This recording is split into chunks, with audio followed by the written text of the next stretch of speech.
Welcome to today's lecture in the Henry VIII series. Today we are going to examine the concept of factionalism, and then assess the extent to which Henry's court was ruled by faction at different points during his reign.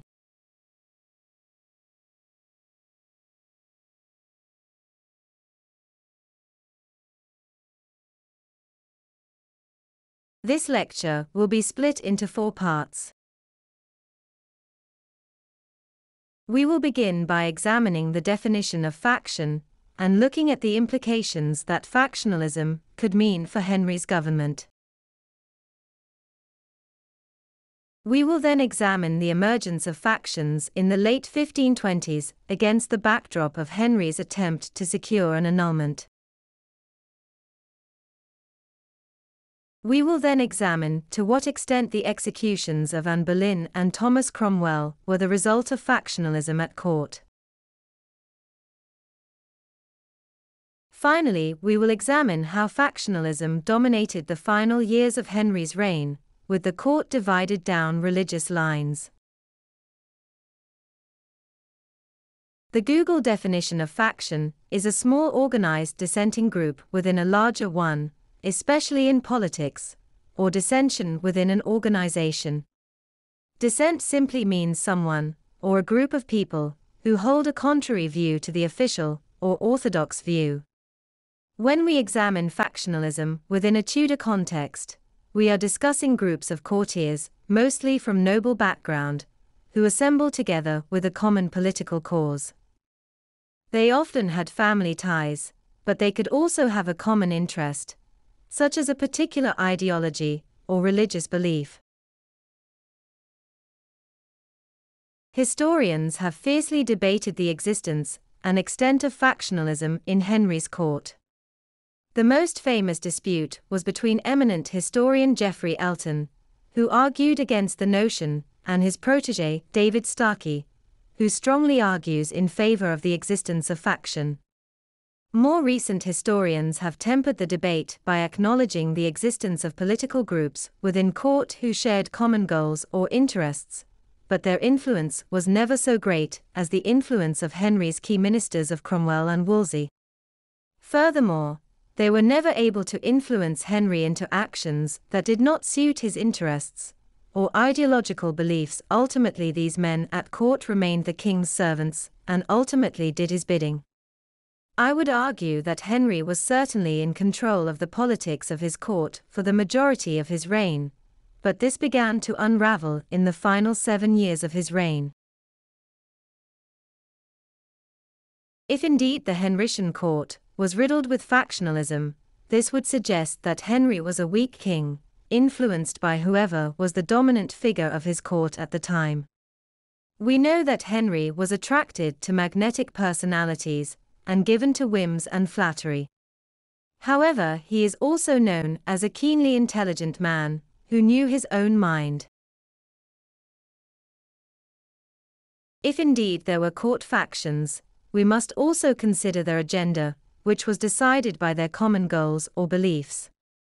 The main motivator of any faction is to increase their own power, status and wealth.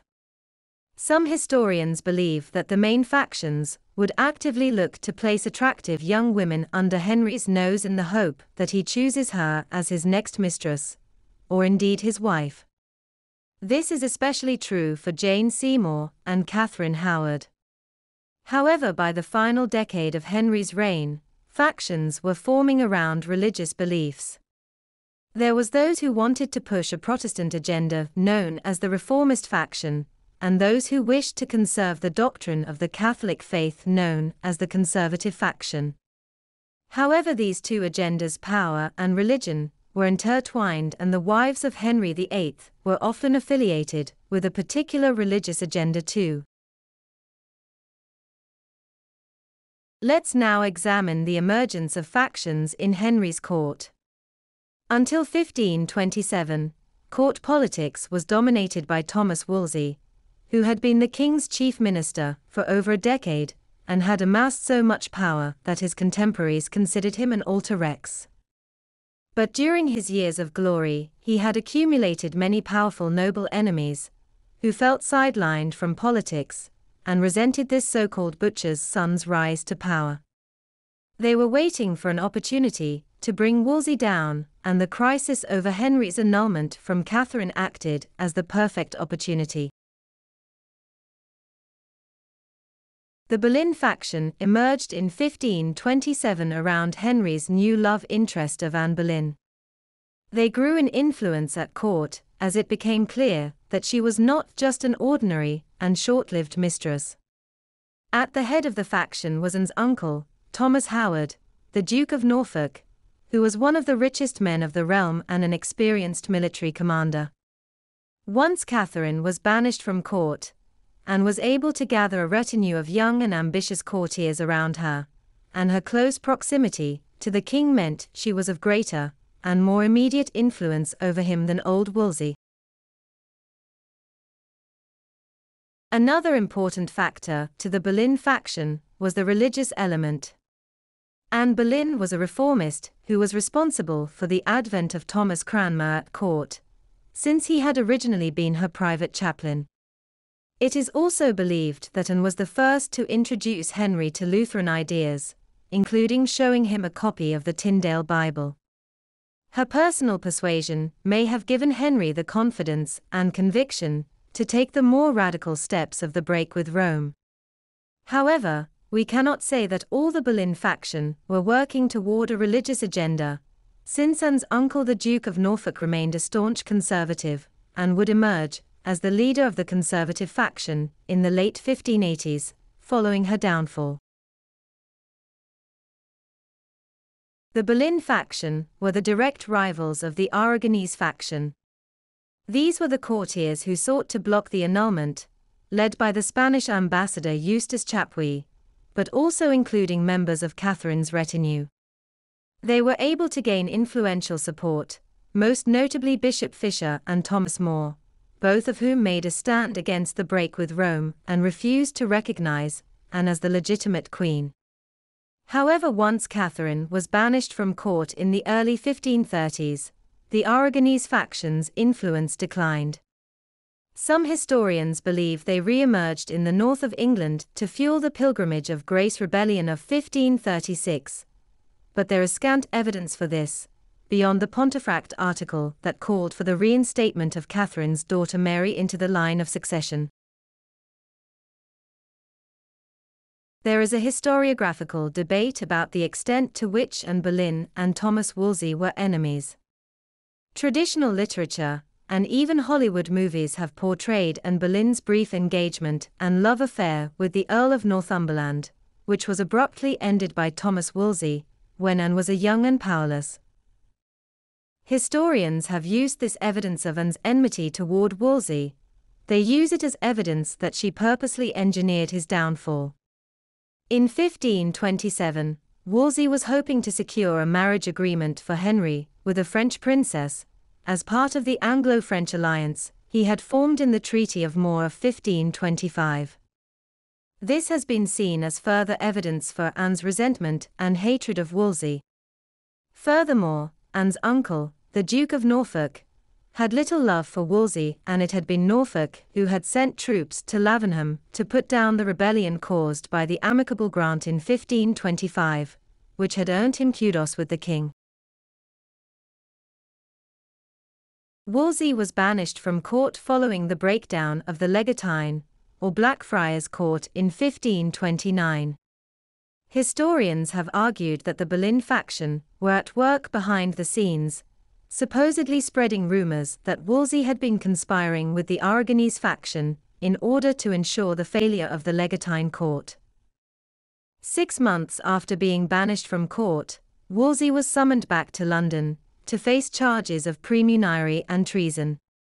If he had not died on the journey, he would almost certainly have stood trial and been condemned to death. Whether this crueler and more radical action was down to the influence of the Boleyn faction is also up for debate. There is little more than court gossip as evidence, and much of this was written after the deaths of both Wolsey and Anne Boleyn, so are tainted with bias. Let's now examine the role of faction in the downfalls of both Anne Boleyn and Thomas Cromwell. Undoubtedly, these two figures were incredibly important to the Henrician court, and both of them faced a sudden downfall, lasting a matter of a few short months. We will examine the evidence of factionalism at work in both cases. Undoubtedly, Anne Boleyn had many enemies both at court and across the country. The Spanish ambassador Eustace Chapuis remained at court, and in all his correspondence back to the Spanish court he referred to her as the king's putaine, in other words, his whore. There were many across the country who did not recognize Anne Boleyn as Henry's legitimate queen, and rumors circulated that she was a witch who had enchanted him to become a heretic and damn the nation. However, the man who engineered Anne Boleyn's trial and execution was fellow reformist Thomas Cromwell. Some believe that he conspired with the Aragonese faction to bring about her downfall, but also that he worked with the Seymour family to place Jane in front of the king's gaze as an alternative queen, especially since Jane was demure and meek in personality, quite the contrast to Anne. The nature of Anne's downfall has also been an indicator of factionalism. Anne was accused of adultery with 5 courtiers, including an accusation of incest with her own brother George Boleyn and accusations against one of Henry's closest friends, his groom of the stool, Henry Norris. Historians have seen this essentially as a purged a way of removing the Boleyn faction, not only from court, but from the king's privy chamber. In their place would emerge a new faction, gathered around the new Queen of Jane Seymour. I am not convinced by these arguments. I believe it was Henry who wanted to end the marriage, following Anne's birth of a stillborn son in January 1536, which had been the second stillbirth in 2 years. Catherine of Aragon had also died of cancer in January 1536, thus making Henry a widower in the eyes of those who did not see his marriage to Anne as legitimate. Henry was deeply religious in his own way, and he likely saw the birth of the stillborn son as a signal that his marriage was cursed by God. Therefore, I believe Henry gave clear orders to Cromwell. It had been Cromwell who had made the marriage possible, so it was now Cromwell's job to get Henry out of it. Knowing what had happened to his own mentor, Wolsey, Cromwell decided to take no chances in his actions against Anne. Furthermore, it was clear that the Boleyn faction had broken up by this point, since the Duke of Norfolk acted as the Lord High Steward at Anne's trial. He sold her out and saved his own skin, acting as a key judge in a show trial that condemned her to death for heinous and false crimes, like incest, adultery, and witchcraft. Let's now examine the downfall of Thomas Cromwell in July 1540. Cromwell was at the peak of his power in the summer of 1540, having been elevated to the title of Earl of Essex in April 1540. In his role as Vicar General, he had just overseen the dissolution of the monasteries across the country and the removal of pilgrimage and shrines. He had also been given considerable power to make extensive domestic reforms to improve finance and the governance of court. His execution for heresy and treason was therefore a sudden action that radically changed the dynamics of the Henrician court. Cromwell, like his mentor Wolsey, had amassed many enemies. The Pilgrimage of Grace had shown just how many ordinary people in the country were against the break with Rome and dissolution of the monasteries. This included support for Mary as a legitimate princess. The Duke of Norfolk had been the military commander responsible for negotiating with Robert Aske and the Pilgrims at Pontefract Bridge, so he had been the one to get Henry out of a sticky spot, with a rebel horde numbering 40,000 strong. This once again gave him a boost and esteem in court. Cromwell made a fatefully bad decision in 1539, when he negotiated Henry's fourth marriage to Anne of Cleves. The Dukedom of Cleves was part of the Schmalkaldic League, which was an alliance of Lutheran dukedoms and princedom in the Holy Roman Empire. Cromwell hoped the alliance would safeguard England against a Catholic crusade, but this was a long shot. If France and Spain had decided to unite and invade England, a small Protestant alliance would have done little to deter them. Furthermore, by the time the marriage came about, France and Spain had once again resumed their conflict with each other, making a joint invasion far less likely. This was one of the main reasons why the Cleves marriage was annulled so quickly. It no longer suited Henry's foreign policy agenda to have a dynastic marriage with a small Lutheran dukedom. Instead, he wanted to reignite the Anglo-Habsburg alliance and seek territories in France. History remembers Anne of Cleves as the ugly wife, the Flanders mare, that sexually repulsed Henry. Whilst she certainly was more demure and less sophisticated than his previous wives, this misogynistic image does not paint the full picture. In actual fact, Henry was wiggling out of a bad alliance made by his chief minister. There is no doubt that the Anne of Cleves marriage tarnished Cromwell's reputation, yet Henry elevated Cromwell to the position of Earl of Essex in April 1540, suggesting that perhaps Cromwell was forgiven. However, it was during these spring and early summer months that Henry's attention turned to the young and lively Catherine Howard, cousin of Anne Boleyn. There is no doubt that Catherine was brought to Henry's court by her uncle the Duke of Norfolk as a power play. He hoped that Henry would be seduced by her youthful and playful nature, and choose her as his fifth wife. Perhaps he also hoped that Catherine Howard would bear him a second son, which would place the Howard family at the center of court politics for the foreseeable future. Regardless, the Catherine Howard incident is strong evidence of faction politics at play. The sharp ascendancy of the Howard family matched the sharp downfall of Cromwell. Norfolk, as a committed conservative, used his new position of favor to convince Henry that Cromwell was taking England down the path of heresy and damnation.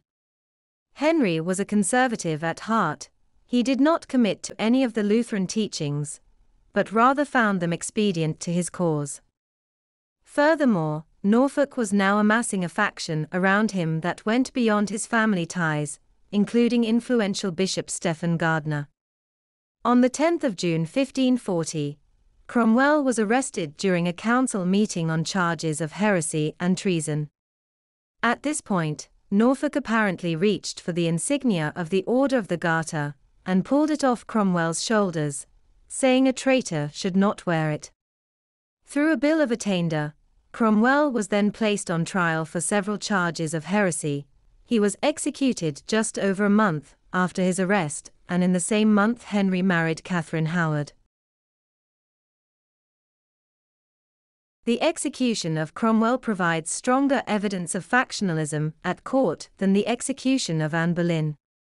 This is because the Duke of Norfolk very deliberately placed this second niece under Henry's nose to influence his decision, and very clearly worked with Cromwell's enemies at court to conspire against him.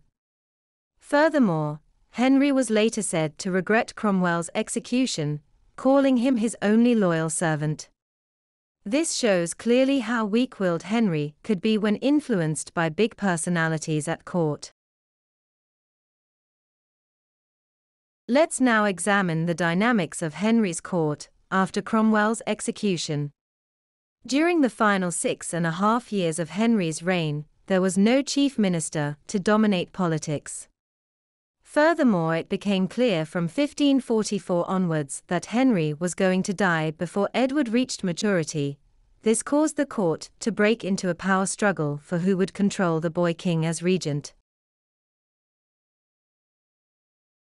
The most dominant faction at court at the start of the decade was the conservative faction, led by the Duke of Norfolk and Bishop Stephen Gardiner. However, they fell from favour after Norfolk's niece Catherine Howard was discovered to have committed adultery against the king with a courtier called Thomas Culpeper. She was swiftly found guilty of treason and executed in February 1542. Norfolk was more than happy for other members of his family to take the blame for his niece's sexual misconduct, and he was able to distance himself from the scandal. This coincided with Henry's final campaign against France. As his most experienced commander, Norfolk was still useful to Henry. He therefore continued to play a prominent role in politics by joining Henry in the Siege of Boulogne in 1544. During these final years, a new faction emerged around the Earl of Hereford, Edward Seymour, who was the maternal uncle of Prince Edward. Seymour was a Lutheran and he amassed a group of like-minded Protestants around him at court. They are referred to as the Reformist faction, or sometimes the Evangelical faction, as they believed in evangelizing, or the spreading of the Protestant faith. His brother Thomas Seymour was also a charismatic and big character at court. Among the Seymour family's associates was Catherine Parr, who in July 1543 became Henry's sixth and final wife. Unlike Catherine Howard, she was not some helpless pawn placed under Henry's nose. She was an intellectual, an author of Protestant writings, and fully committed to the reformist cause.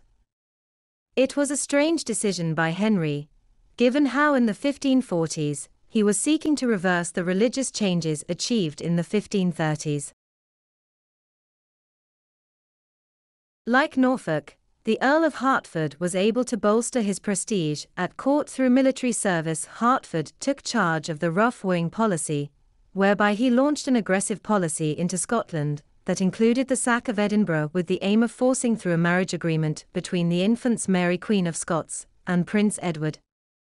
Hertford's failure to secure this aim during his first attempt of 1544 would have a devastating impact a few years later, when he would resume the campaign as the Duke of Somerset and Lord Protector of the realm. Undoubtedly, the Reformist Party gained tremendous power and influence during the last few years of Henry's reign. This can be best seen by how Catherine Parr used her role as stepmother to control the movements and education of the royal children. She reunited Henry with his two estranged daughters, Mary and Elizabeth, who were welcomed back to court. This led to them both being placed back into the line of succession after their half-brother Edward, in the 1544 Succession Act. She was also able to engineer a Protestant humanist education for both Edward and Elizabeth. This education acted as a fundamental reason why both future monarchs would choose to take England down a Protestant path. However, this did not mean that Catherine Parr had complete control. In 1546, Elizabeth presented Henry with a translated of Catherine Parr's Book of Religious Ideas. Henry reacted with utter rage and accused his sixth wife of exposing his daughter to heretical ideas. In the following months, Catherine Parr would fall victim of a court conspiracy led by Stephen Gardiner and accused of heresy. She was very lucky to survive the accusations unscathed, mostly on account of Henry's failing health. In the final year of Henry's reign, there was a bitter struggle between the conservative and reformist faction at court. The conservative faction nearly won a victory when Catherine Parr was accused of heresy, but it was Norfolk's own son, the hot-headed Earl of Surrey, who placed the family into disrepute after he was seen wearing the royal arms of Edward the Confessor. This was all the reformist faction needed to convince the king to arrest Norfolk and his son, raid their family seat, and imprison them for treason. Norfolk may have stood trial and faced execution, but in his final stroke of luck, the king died before any of this could come to pass. Both he and Stephen Gardiner would spend the whole of Edward's reign in the Tower of London, before rising again as prominent members of Mary's court. The reformist faction's victory in their power struggle against the conservatives came only a month before the king's death. As such, the king's last will and testimony was hastily pushed through, with the use of the dry stamp, because the king was too weak to sign it. The will reconfirmed that both Mary and Elizabeth would sit behind their brother, and also placed Henry's niece by his sister Mary Frances, the Duchess of Suffolk, into the line of succession. This would have devastating consequences only 6 years later for Frances' eldest daughter Lady Jane Grey. Furthermore, the will named 16 men as executors of the King's Council for 9-year-old Edward VI. These 16 men would form Edward's Regency Council, and they were all members of the reformist faction. The Earl of Hertford was named as Lord Protector of the realm, and on the ascendancy of his maternal nephew to the throne, he promoted himself to the title of Duke of Somerset. Whilst this ended the factional rivalry between conservatives and reformists, the factional nature of court politics would bleed over to Edward's reign and have a devastating impact in what historians consider to be a mid-Tudor crisis. Therefore, it is clear that the final 7 years of Henry's reign was dominated by factional rivalry, and this resulted in the downfall of Henry's most competent minister, and nearly the downfall of his 6th wife and the Duke of Norfolk. During the 1540s, Henry embarked on another futile campaign against France, funded by the quick sale of monastic lands and the start of the policy of debasement of the coinage that would continue into Edward's reign and cause soaring levels of inflation. Furthermore, there was no clear religious policy, with Henry passing laws that reversed the reforms of 1530s, whilst simultaneously allowing Edward to be educated in the reformist faith. This made it harder for Edward and his Regency Council to achieve a Protestant Reformation. Finally, the realm was left in the hands of the Earl of Hertford, an opportunist and strong military commander, but a weak politician. This would cause major instability during the first 2 years of Edward's reign.